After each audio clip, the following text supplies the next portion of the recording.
Hello and welcome to I Can Murder a Podcast. I'm Tom and I'm joined once again by my pal Ben. So good to see you, mate. How are you doing this evening? Thank you, Ben. I'm good. I'm doing all right. How are you doing? Not so bad. How was your long drive up?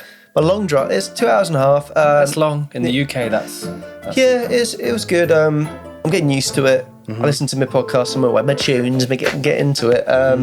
There's one really eerie sign when I drive into your town, though. It says, What's a village? okay, your village. It says, cat's eyes removed on the way in. Oh, yep. Obviously referring to the road, but it's very an eerie thing. It puts an image in your mind when you're driving through and go, oh, be careful when you're around these parts. That's interesting because the village that I'm originally from, there's two signs on quite a sharp road. And it's a road where an older people's care home is, but there's also some overhanging buildings. So it says elderly persons, overhanging building. Aha! Signs are next to it. It's quite, if you walk past that at night, watch out.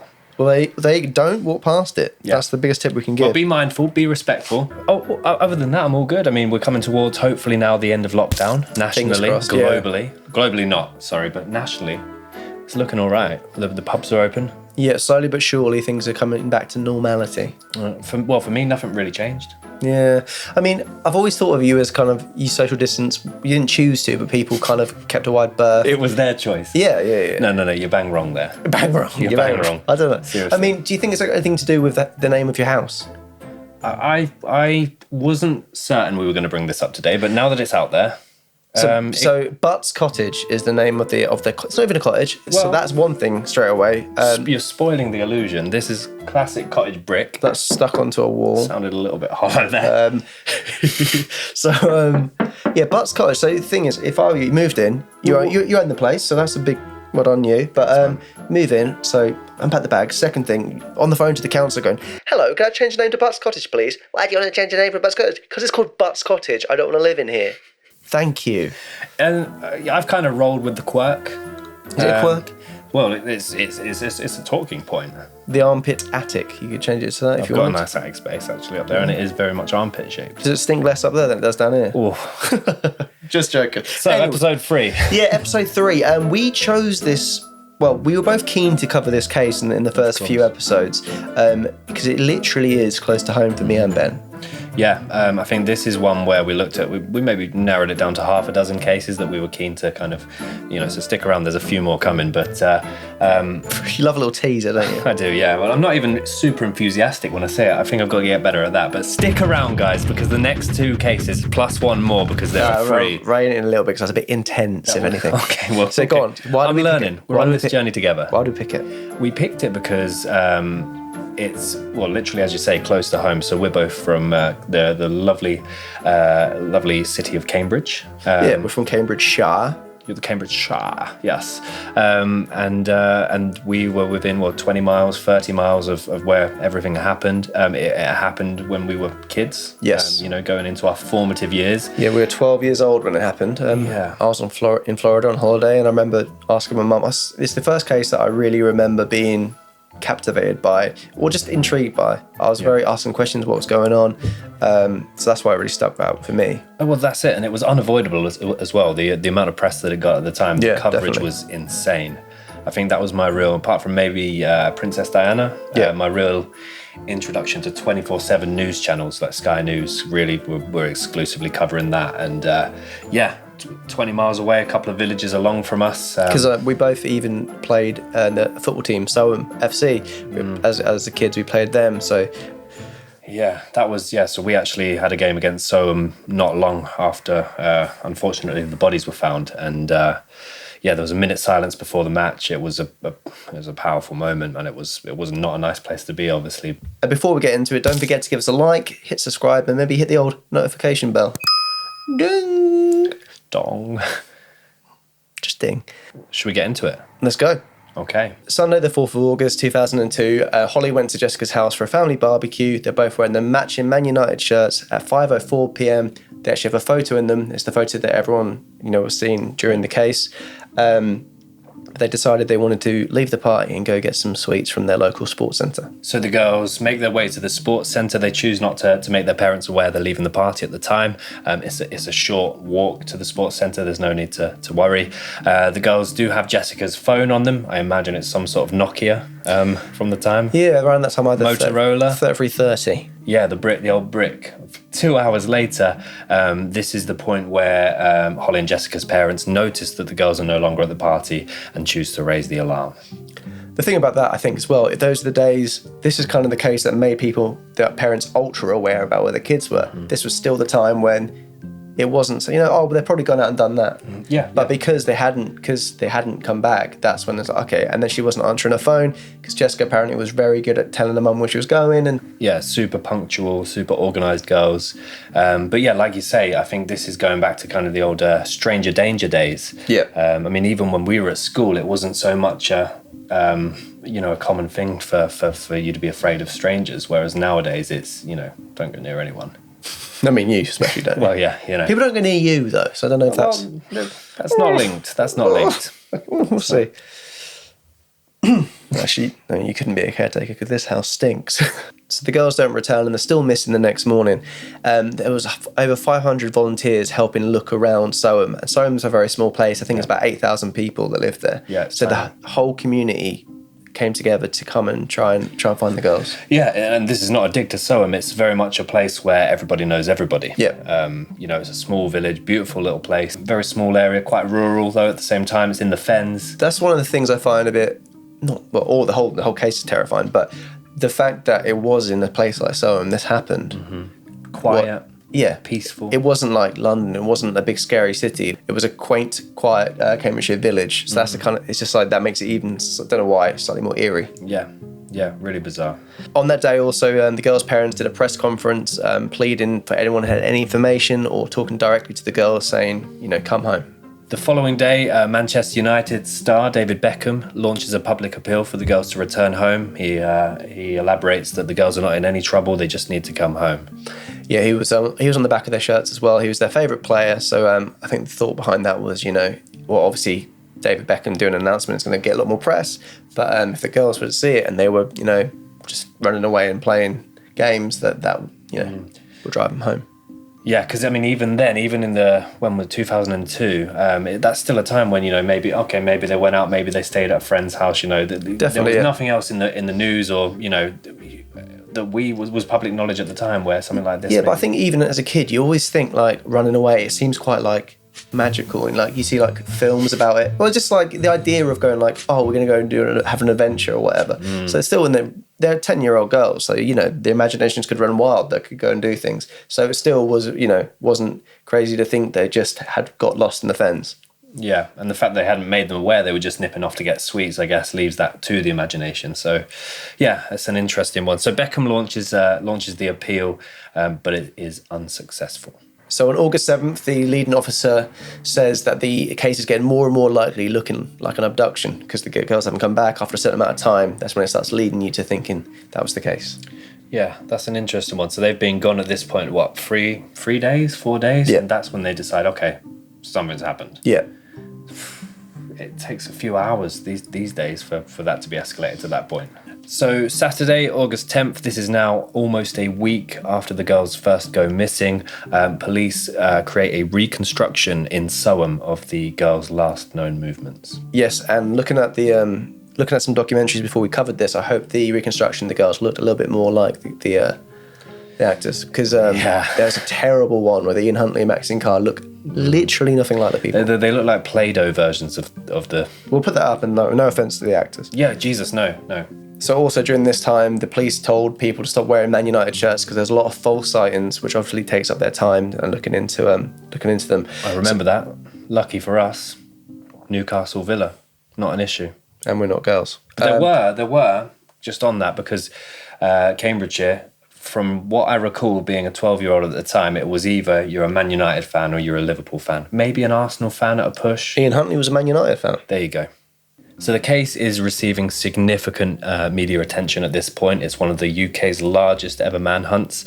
And interestingly, the person who claims to have last seen the girls comes forward. Now, he is local caretaker Ian Huntley.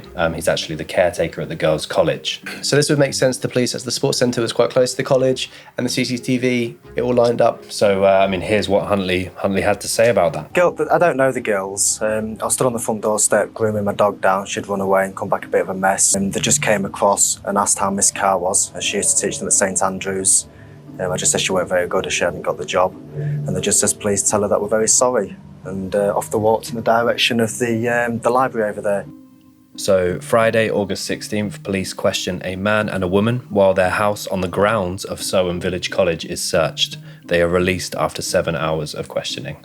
So Saturday, August 17th, almost 2 weeks after the girls are missing, 2 bodies are found in RAF Lakenheath. The police find on the college grounds items of major importance, and the couple, Maxine Carr and Ian Huntley, are arrested. So I think it's really important before we talk about what happened, let's talk about the people behind the case, Tom, because 2 people have been arrested, very different individuals. So on the surface, Huntley's childhood seemed relatively normal. His parents were very young when they had him, which indicates it probably was a shotgun wedding. And He had a younger brother, Wayne, who his parents apparently loved a little bit more than they loved Ian. The younger brother. Mm-hmm. Not always the case. Often the firstborn is the favourite. I don't know. That's a thing. Okay, well. It was in my house. So he's at school. The main thing that seemed to come up was that he was a big asthma sufferer. Yeah, they made a big deal about that, which, even because he got bullied, and that's kind of the thing they indicate he was bullied and he had asthma. Asthma's fairly common. I had it. It's not a thing that you bullied someone over. No, if someone's coughing, you help them. He was nicknamed Hammerhead, which I can't figure out, because Hammerhead Huntley. Hammerhead to me makes me think like his eyes were quite far apart. So Ian's parents separated, young marriage, young kids, it's quite often happens. But soon after that, his mum actually went into a lesbian relationship, which then got him bullied in the schoolyard and calling him gay. Because of course, if your mum is gay, you're gay. It runs in the family. It's inherited. Exactly. Bizarre. And one thing which I chuckled when I found out was one of the reasons why his bullying intensified was because he was the founder of Grimsby and Immingham chapter of the Bros fan club. Wow. Which I think is an amazing detail. Founding member, only member. And if you haven't seen the Bros documentary, I thoroughly recommend it. You got to get on it. You got to. Can't play conkers in England. I can live with it. It's continually bullied. I don't think the fan club did Hammerhead Huntley too many favours there. I'll be honest. I'm all for people, having a passion, but what are you looking at my shirt Just for? Def Leppard, yeah.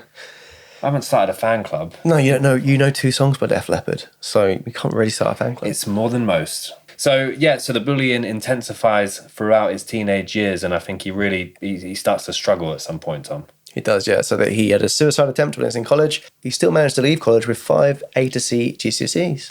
That's pretty good going. Though he decided to get straight into employment rather than follow that up to university. One of my good friends at school's got GCSEs that spelled... No, it was A-levels, actually. 4 of them. But they spelt dude. Oh, wow. Yeah. That's terrible. It was bragging about it as well. Obviously, he was bragging about it, but yeah. So he's in Grimsby. He's gone straight into work. He's come out of a working class family. Obviously, he's got his separated parents. Now people start to see Ian in pubs, but this is where it gets a bit iffy, a bit uncomfortable. He's in pubs with a lot of underage girls, buying them drinks. Yeah. So I think this might be more of a village thing, but there's always these weird guys in the older years that hang out with the younger girls. Yeah, I remember. But not as drastic as an 18-year-old in a pub and get them drunk. So yeah. That's out there. That's he's not trying to hide anything. No. He's ploughing these young girls full of drink, and he's doing it in open plain sight. He always gravitated to people who were very vulnerable and very easy to manipulate. Obviously, a young age, it kind of goes hand in hand with that kind of predatory mindset. Maybe that's the first chance he had to be, kind of have some sort of control over something. And, True. Went for young. True, and I guess because he was bullied and he didn't really fit in. Girls his own age weren't impressed by the fan club. No. No. No. So Huntley Huntley's under the impression that he's turning his life around a little bit, getting out of that well of depression that he's in, and he marries 18-year-old Claire Evans, and the marriage lasts but a few days. It does, which it was it was like a whirlwind romance, but it was a very abusive on Ian's part. And the person that came to save the day was actually the favourite brother, Wayne. Wayno. He swooped in, and she moved in with him shortly afterwards. So he's lost his wife to his younger brother. Yeah, but Ian being Ian, he refuses to divorce her for 5 years.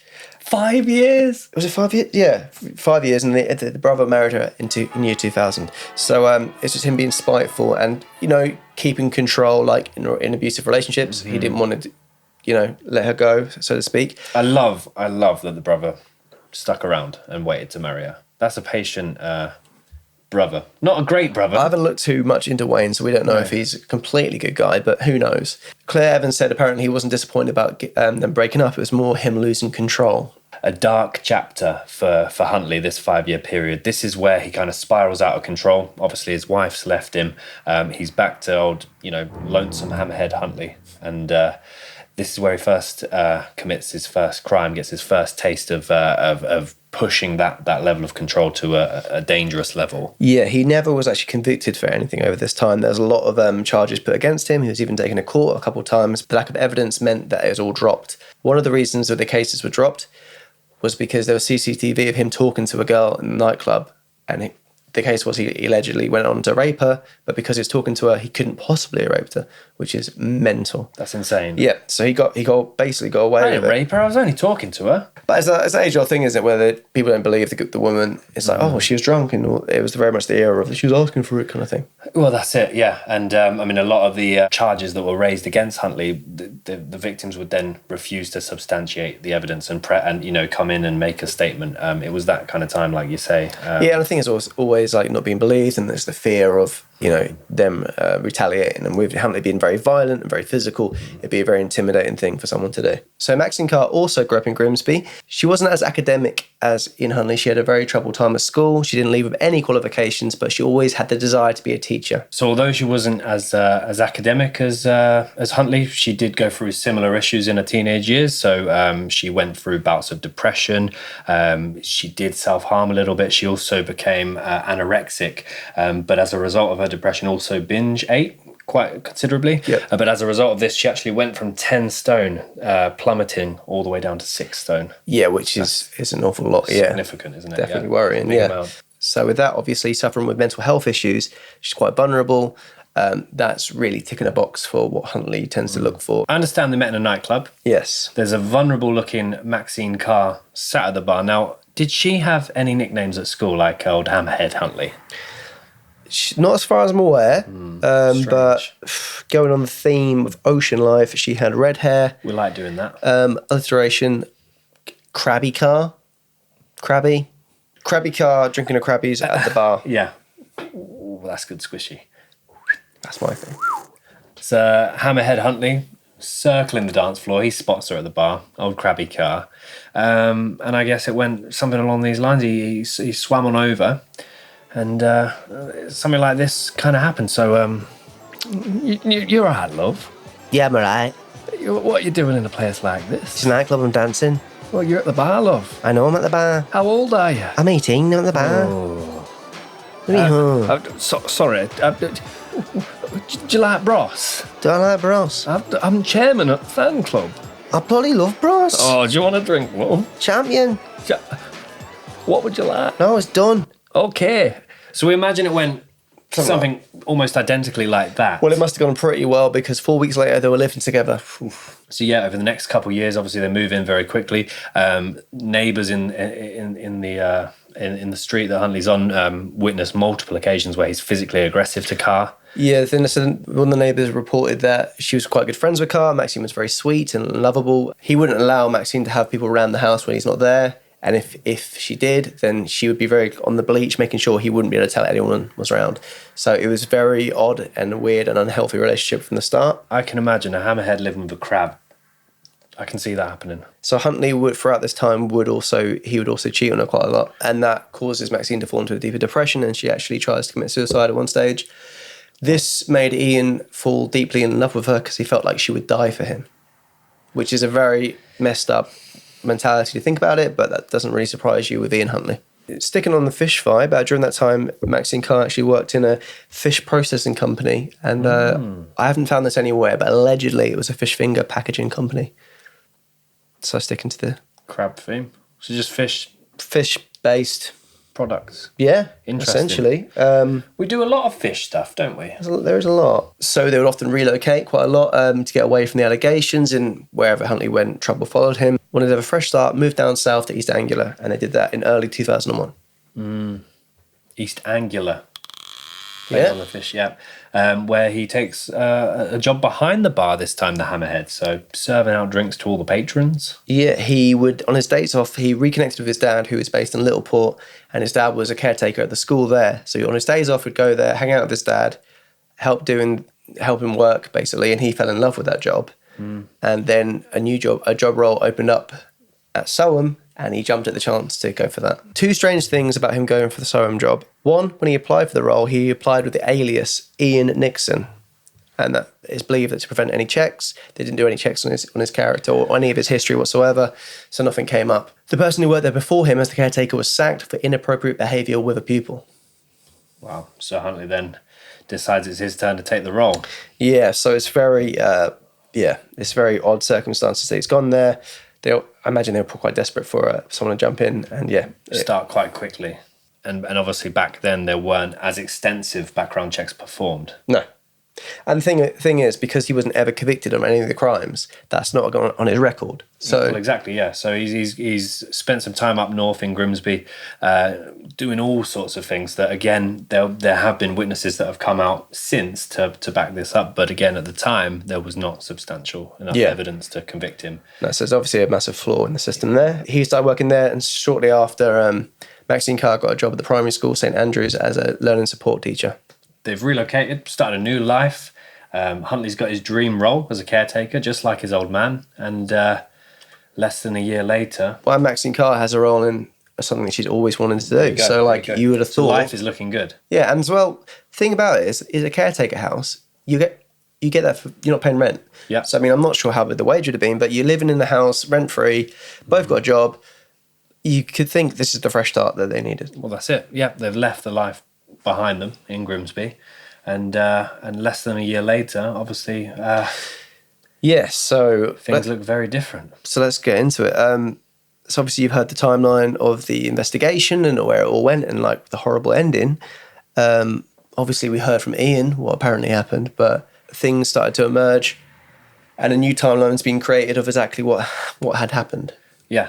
And this makes the Huntley interviews that he was so willingly giving even more uncomfortable viewing. Based on what actually transpired. I think he wanted to spin his own narrative.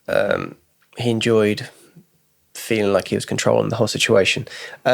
This one isn't as detailed in regards to the times of all the things, because we'll never know for sure, but it's a clear order of what happened. Well, only one person will know for sure, and he's not very forthcoming. So the 4th of August 2002, we know Holly and Jessica left the party, didn't tell the parents, left.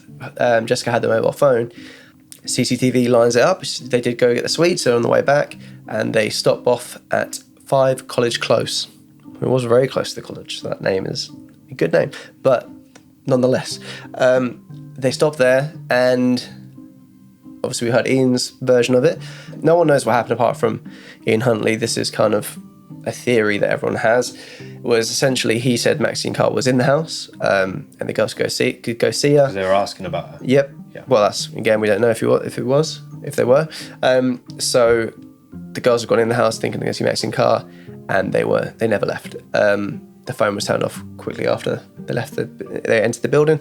We know they died from asphyxiation, but we don't really know more than that. all we know is they didn't come back out of the building. So Huntley then drove the bodies of Holly and Jessica 17 miles to RAF Lakenheath, which coincidentally is where his grandmother lives. Yep. So he kind of tied that in with the alibi, or with the idea that he could just say he was visiting his grandma. Yeah, it wouldn't lead to any suspicion. It's a journey that he would regularly do. He also knew the grounds of RAF Lakenheath quite well, because he was very into plane spot and he'd been there multiple times before watching planes. So he knew the areas and where people don't go. So he was very calculated in where he could take them. He knew he couldn't leave them in Soham because they'd be found with all the people searching. 17 miles though, it's not... It feels far, because you would start getting, and you do want to do an area. It's far enough, I guess. Not trying to give you tips, but you would want to do an area enough. Yeah, you wouldn't want to get lost. No. A couple of bodies in the car, no. When he went to dump the bodies, he had plastic bags on his feet, so not to leave any footprints. So again, he had done it. He knew what to look out for. That's mental. So he hadn't planned on killing the girls that day. It was just by chance that they walked down the street that he was grooming his dog down. But he's planned, or had the quick thinking to take plastic bags. You kind of think, if he's this kind of guy, he's got that in his arsenal. He knows kind of what he would do, or he's learnt what he would do. And also what he did was he knew that the Manchester United shirts would be very recognisable. So he cut off the clothing of the girls so that wouldn't be something they'd recognise, and he put them in a plastic bag, and he drove back with that in the bag. Not aware, of course, that they'd been photographed in that literal outfit the very same day. So Huntley then heads back to the school. Again, that return 17-mile journey, puts the shirts in a bag and then places them in a bin within a shed on the school grounds. So because it said shed everywhere, and then we looked. Obviously, we found some images. It's more like massive. Like an outhouse. Like it's kind of like a warehouse. Yeah. Well, it looked like it could be a school hall the size of it. Yeah, true. Yeah, it was. Yeah, when you hear shed, it's not what you. Well, we'll put the image up. Look at the size of that thing. That's not a shed. He burnt the clothes within the bin in the shed, and obviously, I mean, it doesn't take a genius to figure out that it's going to fill with black smoke. Once that started happening, he panicked because that looked slightly suspicious to be starting a fire. He put the fire out. He shut the bin. He locked the door, and he thought, "I'll deal with that another day," which kind of lazy. It's just stupid. Yeah, but then he has control of the grounds again. Control is kind of a theme for him. There's definitely some arrogance there, yeah, definitely. I mean, and that would, possibly play a part in his eventual undoing. And just to clarify, the clothes, obviously, in a short period of time, they were slightly burnt. They weren't. You could still see Beckham on the back of one of the shirts. I'm pretty sure it was very clear that what they were.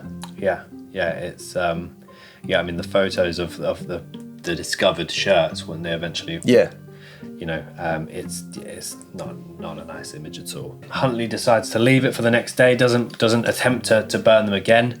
But that's down to mainly because the police presence. I think the school was just adopted as the place for the police and the press to meet and conduct things, and Ian was even there setting up the chairs for these conferences. He was so involved, and obviously knowing the police around, he couldn't find a good time to go in there and finish the job essentially.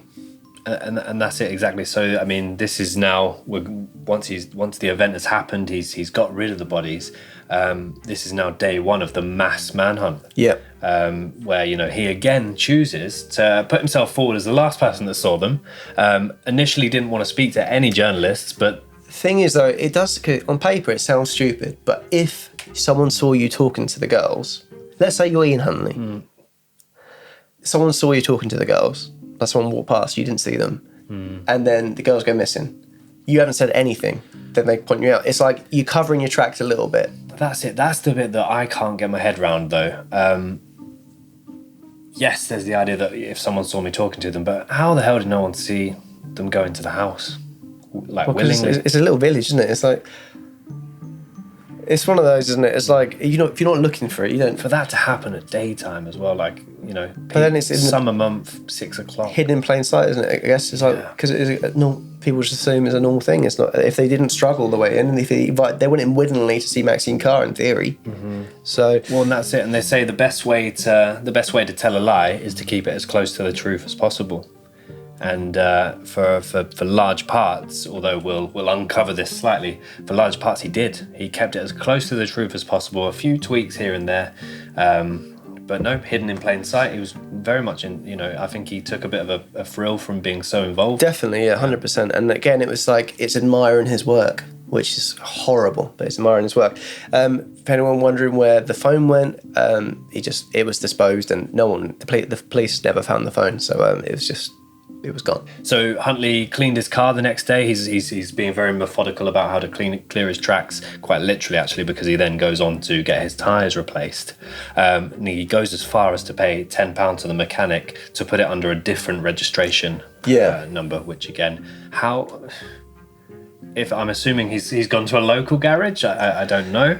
Yeah, girls have gone missing. I'm just gonna need some new tyres, but here's £10. And the tyres thing, you think you could play that off as anything, but yeah, it's I'd like it under a different registration number, please. Yeah, that's how you're not going to cause suspicion there. I have no idea. He then called Maxine up, who was in Grimsby visiting her mum, begged her to come home, explained he spoke to the girls last, said, I'm going to be the prime suspect because all my past allegations, I'm going to be the prime suspect. Didn't reveal to her what happened, but said, I need you to come here and had to be my alibi.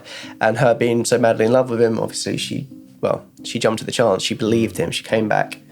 Sideways Grimsby to crab walk down there. Car, fresh down from Grimsby, she's immediately kind of questioned by the head of inquiries to the Soham situation, Chris Stevenson. He had asked, through Maxine's experience with the girls at school, had they covered stranger danger with them? And if so, what would the girls do in a situation if a stranger pulled up and offered them sweets to get in a car? Sure. Maxine, car, before she could even get a word out, Huntley butts in, and this is creepy. This is really creepy. Huntley goes, Holly would probably get in and go quietly, whereas Jessica would probably put up more of a fight. Yeah. So again, it's creepy, but it's just a weird detail. And he doesn't know the girls at this point, so what is that investigator thinking? Yeah, no, it's very strange. And what is Maxine thinking? But Maxine Carr also, this is one thing that some people believe proves that Maxine Carr knew something when she was interviewed here, we'll show you the clip. This is something I'll probably keep for the rest of my life, I think. It's what Holly gave me on the last day of term. She was very upset, and that's the kind of girl she was. She was just lovely, really lovely. But if you listen carefully, she used the past tense. That's the kind of girl she was. Which implies, if the girls are no longer here, that could mean she just thought that they were abducted. She may have just been using it, but it can also mean a deeper thing there. And at that stage as well, the girls were only missing for a few days, and she's on about keeping that poem forever. I don't think that's as crazy. It's the was, isn't it? Yeah. Well, that's obviously the clear thing, but also it's just kind of weird. It's as if she knew, I'm going to keep this forever. So Huntley obviously was heavily involved in setting up the town meetings and involved in the manhunt as well. But it's also alleged that he went as far as to ask police how long DNA lasts. Yeah, he was doing his research there. I mean, those weren't the days of the internet. Very early internet, you couldn't just Google that kind of stuff. He found out some information from the police, and then because of that information, he drove back to where he dumped the bodies, and he set the bodies on fire. So this police officer or someone within law enforcement that he has asked openly about, how long does DNA last? Yeah, but the police were absolutely hounded during this case. How long it was taking, there seemed to be no suspects, but this whole time they had an idea that it was Huntley. Things like his house, they knew that obviously the girls went to the house stunk of bleach. It stunk, they knew he was doing so many interviews, like you said. Yeah, and they were bizarre interviews They were strange, but people from Grimsby who recognised him. Yes, yeah, of course. That's the bloke that... Yeah. Yeah. Alerted him that you can't trust him, because obviously he's a caretaker, he helps set up the meetings. They asked for the key for the shed, and he said he's lost the key, didn't have the key. So there's lots it's massive. Yeah. Can we show it again? The size of that thing. I've lost the key. It's not a shed. They were looking into him. They had their suspicions about him. Yeah, and even with certain meetings, certain things, they announced that it has to be someone in Soham. Yeah. We've got ideas who it is. They try to put it on him, make him paranoid, make a mistake. Sweat him out a little bit. Yeah. So once they started getting all these things together, they were building their case on him then. Yeah. So I mean, there's a lot of mistakes the police made in this case and previous to it, but we'll get into that a little bit later. But with all this evidence mounting and, the kind of calls from Grimsby and all the other bits and pieces, they took Maxine and Ian in for questioning. Which, it depends who you speak to about this, but Maxine Carr, she came back and she defended a man because she thought that he was innocent. Imagine that conversation. Yeah, they both were brought in, both interviewed separately, and they were both released. So nothing was said in those interviews. They were brought to a hotel room which they shared, which was bugged because they were hoping they'd make a mistake, but they didn't say anything. But whilst they were obviously being questioned, they searched the house. There was no DNA anywhere, but they found a certain key. And guess what that key opened up? That massive f***ing shed. Massive f***ing shed. And in that shed, they found Yes. half-burnt clothes. There was a couple of head hairs of Ian Huntley. Yes, yeah, and they also then, from analysing the shirts, found strands of shirt material in Huntley's house as well. Yes, so it by this stage, it's all emerging. So obviously the bodies were discovered on the RAF Lake and Heath, and they discovered the hair of one of the girls nearby to the scene. So it was conclusive that they were Holly and Jessica's bodies. Yeah, and just like the Manchester United shirts in the shed, unfortunately, he had also tried to burn the bodies as well, but unsuccessful, only partially managed that. He'd actually returned to the site at a later point to try and burn them based on the DNA conversation he'd had, but he wasn't successful in completely getting rid of the evidence.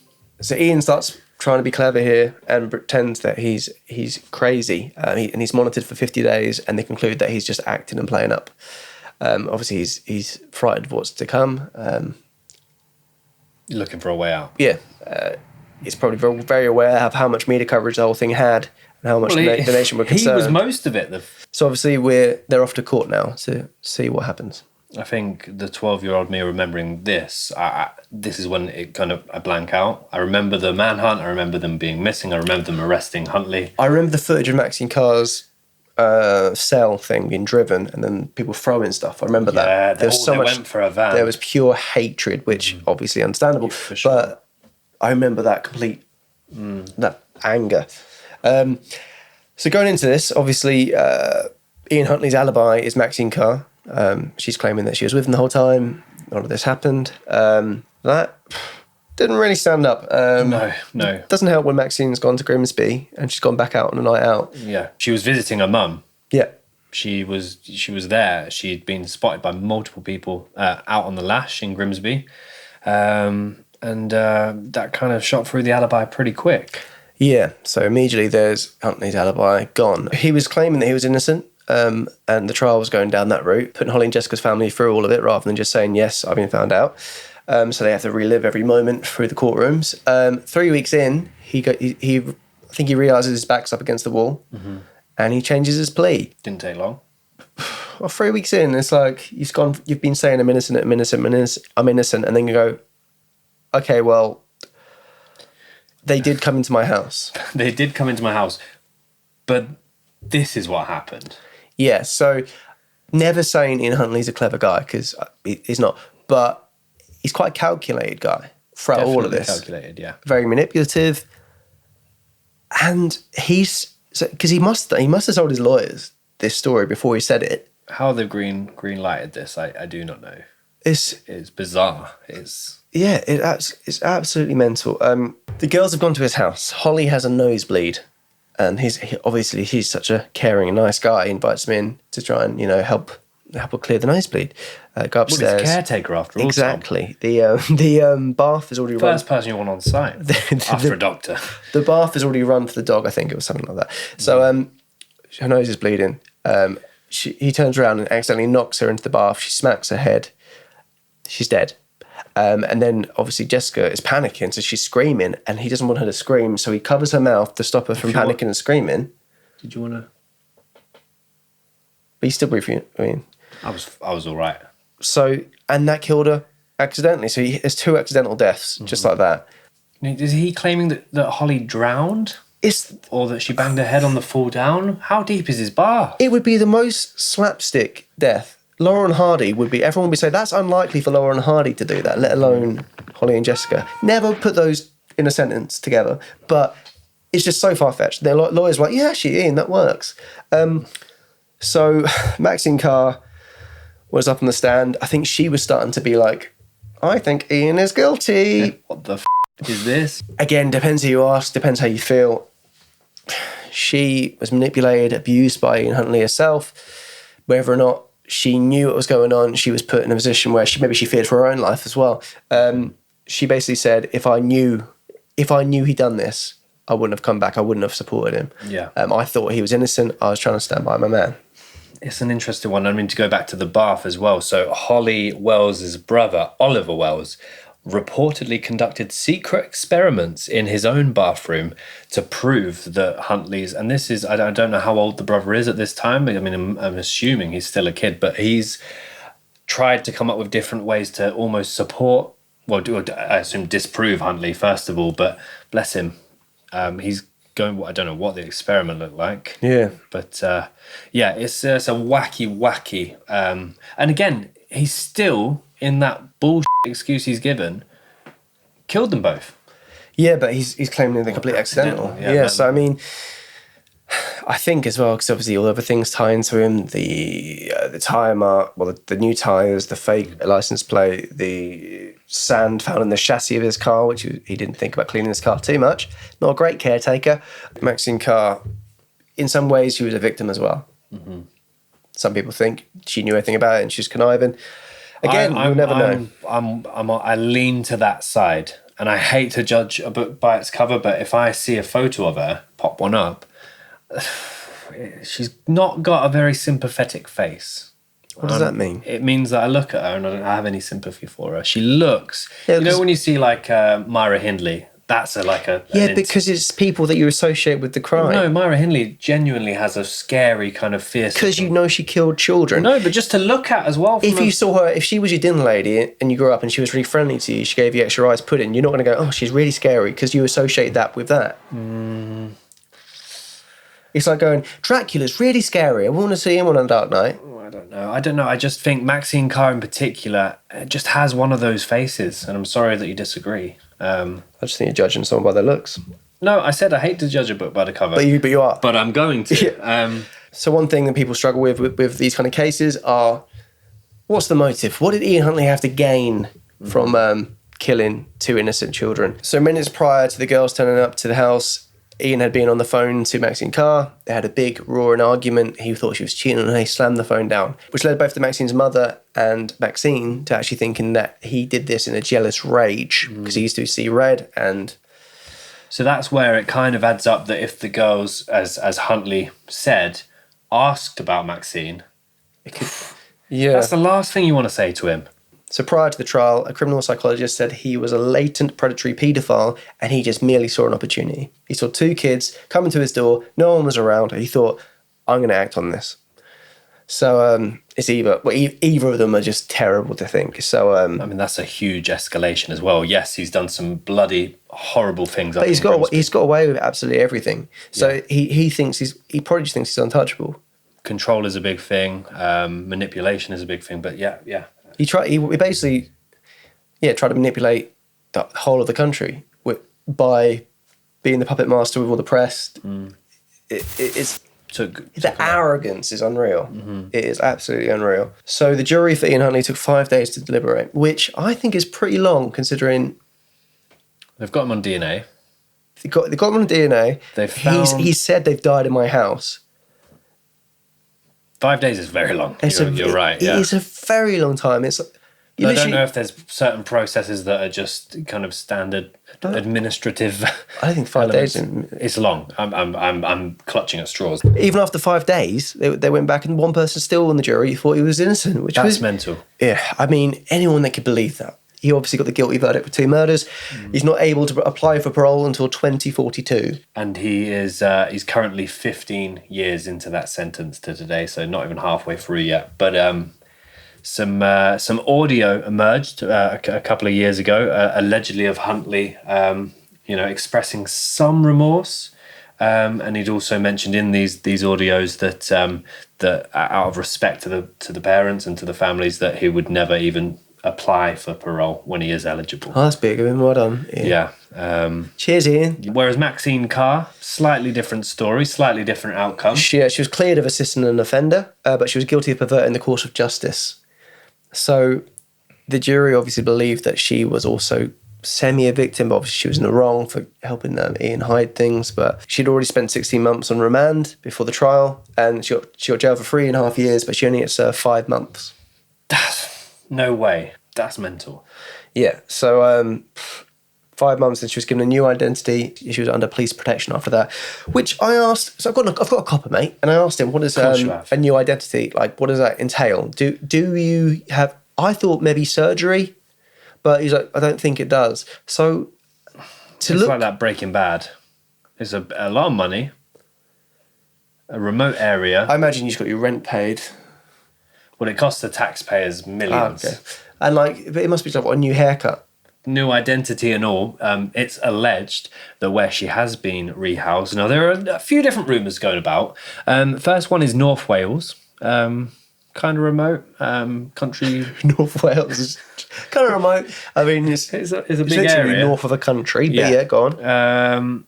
The other one is, and this is slightly more vague, a seaside town in the UK. That's very vague, yeah. Yeah. Now, the really interesting part is that she has been rehoused in the same British seaside town as Karen Matthews, who obviously was kind of orchestrator of the kidnap of Shannon Matthews, her daughter, and also, it makes my blood boil, this name, Tracy Connolly, the mother of baby P, who unfortunately was tortured and subsequently killed. I think it'd be very, very lazy of the police to put them all in the same place. I mean, there's we can keep an eye on all of them in one go, but it just seems absurd to think that they would be doing that in the same place. Under whatever rights Carr has been given, they're not allowed to release any. It's like a gagging order, is it? It's essentially because her safety would be a big risk. She's considered if people know where she is, people will look for her and look to do her harm. She's got a very distinct look. She's not got, I think all of them have. They've been burnt in the retinas of people in the whole of the country. People know what these people look like. So. Yeah, Imagine living on that street though. If they are in the same seaside town, just on the. Just trying to sell your house. You go, oh, who are the neighbours? Neighbours don't really do much there. Is that Shannon? Nice. Oh. Do you want to supply the house? No. Oh, it's called Butts Cottage. Oh. Well. Love the name, but we're not selling. Oh, here it goes. So, as mentioned earlier on, the press. The public were all very critical of the police during this whole procedure. They also were critical mainly about how did someone like Ian Huntley, with such a checkered past, end up in a job at a school. So there was an inquiry made literally the day after the sentencing. The Bichard inquiry. Bichard, a great name to call someone, someone Richard you don't like. Bichard is literally perfect. So it's named after Sir Michael Bichard, who chaired the inquiry. So what this inquiry led to was people would have to register if they wanted to work with vulnerable people and with children. They'd have to register, so you'd be put on a list essentially. A big part of this case fell down was there was terrible communication between different police forces and the force looking after the Soham case. Obviously in Huntley, so many accusations of rape, sex with a minor. If you were having those things clearly stated, it's like, okay, well, maybe they should look into him. If they shared it all in one database and it was accessible for everyone, this could have been looked at a lot quicker. So databases were a lot more streamlined between the police forces. Yeah, because, I mean, although they got criticised, they got ridiculed for how long it took. I think in the first week, the girls were missing. They initially received 2,500 phone calls, some of them about Huntley, obviously, when they see him on the news. They made 400 door-to-door interviews, and they stopped 700 cars in the first week of trying to find the girls. They're all numbers, but it didn't get them really any results. It's taken them... This is what annoys me, sorry. It's taken them 2 weeks to... have another look at that big old shed. Well, you don't know when they will ask for the key. So he said he hasn't got the key and they've left it for another week. Again, you don't know when they ask for the key. I think we're going easy on them, Tommy.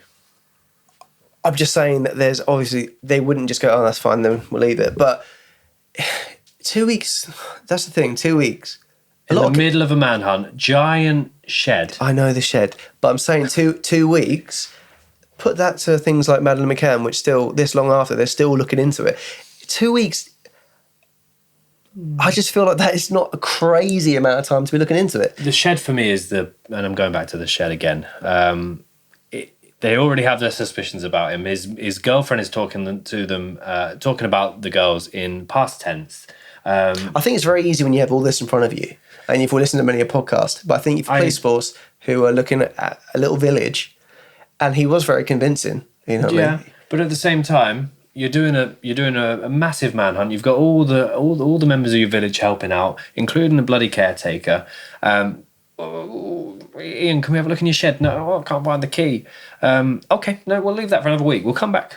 Again, you keep saying a week. You don't know when they asked for it. Because they went in there, soon as he was locked away, they went in there. It's ridiculous. That's a massive building that they're just ignoring. I don't think they're ignoring it. It just depends when they found out the thing.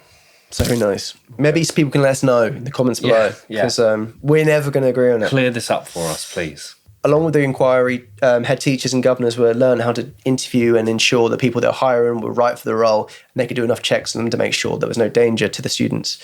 Social services were told that anything about underage sex should be taken straight to the police. The main thing to come out of the report is CRB checks, which stemmed from all of this chaos. So a lot of things have changed after that, and it completely changed how the police ran and operated. So if there's any shining light to come out of that, it's purely the fact that this might stop any cases like this going on in the future. A couple of years after the incident, they demolished number 5 College Close, understandably so. Yeah. I always wonder though, Ben, with this, a murder house, does it go down in value? What are you asking?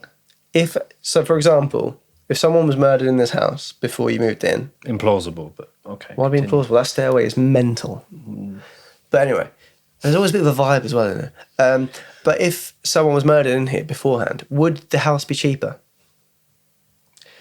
And would you have to be alerted to it? Depends on the murder. Yeah. It depends on the attention it received. If it was based on the notoriety of Huntley and the case and what happened, I would imagine there's some sick freaks out there which... Yeah, or turning it into some sort of... shrine. Yeah, tourist attraction. I mean, I don't know. That's a loaded question. It's not loaded. It's fairly loaded. It's just a good question. Let me know down below. Because there's a house in Royston where a murder went on, and it's a gorgeous house. And I always wonder, I'm like... So the aftermath, Huntley is locked up, and no surprise, things don't go very well for the bastard in prison. Yeah, somebody becomes public enemy number... Well, he's already public enemy number 1, but someone has some crosshairs painted on him. Do you want to run through some of the things that happened to Huntley in prison, please?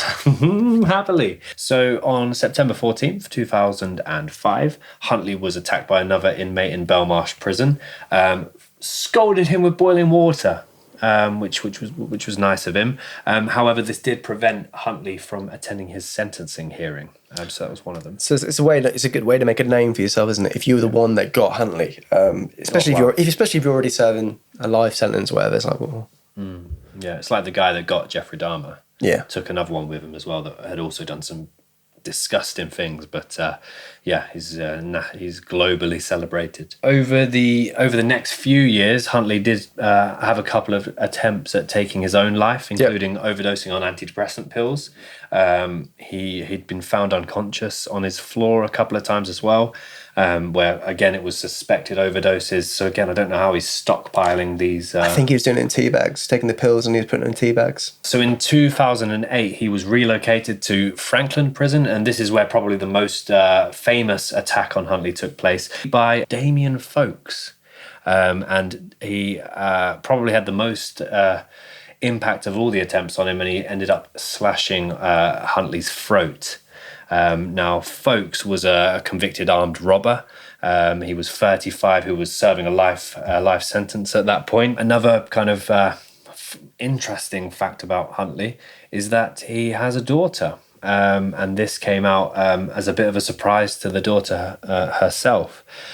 So back in the days when Huntley was kind of taking many younger girls, 18-year-old Huntley was taking younger girls to the pubs, he met Katie Bryan, who was a good deal young. I believe actually Huntley at the time was 22. She was 15, which is that's odd straight away.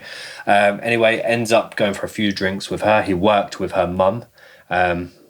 Ends up bringing her back to his house. A few weeks later, he ends up almost barricading her in this house and keeping her kind of in the house with him. He gets her pregnant, and then due to continuous physical assaults on her, when he finds out that she's pregnant, she decides that both her and her unborn child want nothing to do with Huntley.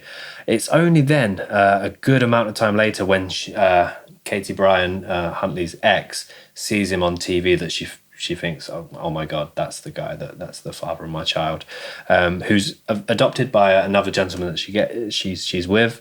It's only when Huntley's daughter is at school and she's doing a citizenship course where they ask her to look at certain crimes on the computer.